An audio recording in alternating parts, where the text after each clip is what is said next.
আপনি স্বপ্নবাজ। আপনার বড়, বড় স্বপ্ন আছে। আপনি সফল হতে চান আর শেষ পর্যন্ত সেই জীবন যাপন করতে চান, যা আপনি সবসময় কল্পনা করেছেন। কিন্তু একটা সমস্যা আছে। আপনি অলস। আপনি জানেন ঠিক কি করা উচিত, কিন্তু করেন না। এর ফলে ভেতরে, ভেতরে অপরাধবোধ জন্মায়। কারণ আপনি জানেন আপনি আরও অনেক কিছু করার ক্ষমতা রাখেন। এই অপরাধবোধ দিন, সপ্তাহ, মাস পার হতে, হতে জমে গিয়ে শেষে একসময় অভ্যাসে পরিণত হয়। তারপর আসে নতুন বছর। পুরনো লক্ষ্যগুলো আবার নতুন করে লিখে ফেলেন। শুরুতে খুব উদ্যম নিয়ে এগিয়ে যান। অনুপ্রেরণা আর সামান্য ভ্রান্ত বিশ্বাস মিলে আপনাকে চালিত করে। কিন্তু বেশি দিন যায় না। হঠাৎ করেই বিলম্ব বা প্রোক্রাস্টিনেশন ঢুকে পড়ে।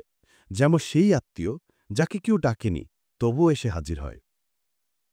এভাবে প্রোক্রাস্টিনেশন ধীরে ধীরে প্রতিদিনের অভ্যাসে পরিণত হয়। আর শেষে আপনি নিজেকেই আমি অলস এই লেবেল দিয়ে বসেন। তাহলে এই চক্র ভাঙবেন কিভাবে? ইন্টারনেটে অসংখ্য ভিডিও আছে, কিন্তু বেশিরভাগ ভিডিও কেবল উপসর্গ নিয়েই কথা বলে, যেমন সোশ্যাল মিডিয়া ডিলিট করা বা মনোযোগ নষ্ট করার জিনিস সরিয়ে দেওয়া। এগুলো হয়তো অল্প সময়ের জন্য কাজ করে, কিন্তু মূল সমস্যার সমাধান করে না। আসল সমস্যার নাম একটাই: জড়তা। পদার্থবিদ্যার ভাষায় জড়তা মানে হল কোনো বস্তু স্থির থাকলে তা স্থিরই থাকতে চায়, আর গতি থাকলে তা গতি বজায় রাখে, যদি না কোনো বাইরের শক্তি সেটাকে পরিবর্তন করে। নিউটনের প্রথম সূত্রটা শুধু বস্তু নয়, কাজের ক্ষেত্রেও প্রযোজ্য। যে কোনো কাজ শুরু করার জন্য প্রথমে একটা ছোট্ট ধাক্কার প্রয়োজন হয়, যেটা আমাদের মাথায় আমরা অকারণে অনেক বড় আর কঠিন বানিয়ে ফেলি। তাই আমরা কাজটা শুরুই করি না, বরং সহজ ডোপামিন পাওয়ার জন্য মোবাইল, সোশ্যাল মিডিয়া বা অন্য কোনো বিভ্রান্তিতে ডুবে যাই। তাহলে সমাধান কি? প্রোক্রাস্টিনেশন ভাঙতে হলে আমাদের জড়তা ভাঙতে হবে। আর এটা করার দুটি সহজ উপায় আছে। ১. ছোট করে শুরু করা। শুরুটাই সবচেয়ে কঠিন, তাই কাজটাকে যতটা সম্ভব ছোট করে ফেলুন। যেমন, আপনি যদি ভাবেন আজ আমাকে ৫,০০০ শব্দের রচনা লিখতে হবে, তাহলে জড়তা এত শক্তিশালী হবে যে আপনি শুরুই করবেন না। কিন্তু যদি বলেন আমি এখন শুধু ৫০ শব্দ লিখব, তাহলে কাজটা অনেক সহজ মনে হবে আর শুরু করতেও তেমন কষ্ট হবে না। ২. ২ মিনিটের নিয়ম।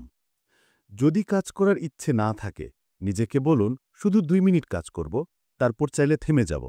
যেমন, ঘর পরিষ্কার করতে ইচ্ছে করছে না, একটা গান চালান। যতক্ষণ গান বাজবে ততক্ষণ পরিষ্কার করুন। গান শেষ হলে থেমে যান। অবিশ্বাস্য হলো সত্যি, বেশিরভাগ সময় আপনি ২ মিনিটের বেশি কাজ করে ফেলবেন। কারণ একবার শুরু করলে গতি আসে, আর গতিশীল কিছু থামানো অনেক কঠিন। প্রথমে হয়তো মনে হবে আপনি একটা বল পাহাড়ে ঠেলছেন, কিন্তু একবার শুরু করতে পারলেই সেটি গড়িয়ে নামতে শুরু করে, তখন আর থামাতে হয় না। অতএব মূল কথা হল, প্রথম ধাক্কাটা ছোট করুন, ছোট পদক্ষেপে শুরু করুন। এই দুটি কৌশল জীবনের যে কোনো ক্ষেত্রে কাজে লাগাতে পারবেন। জিমে যাওয়া, সাইড হাসেল করা, সম্পর্ক বজায় রাখা কিংবা অন্য যে কোনো কাজেই। যেমন মার্টিন লুথার কিং আডার বলেছিলেন, আপনাকে পুরো সিঁড়ি দেখতে হবে না, শুধু প্রথম ধাপটা নিন।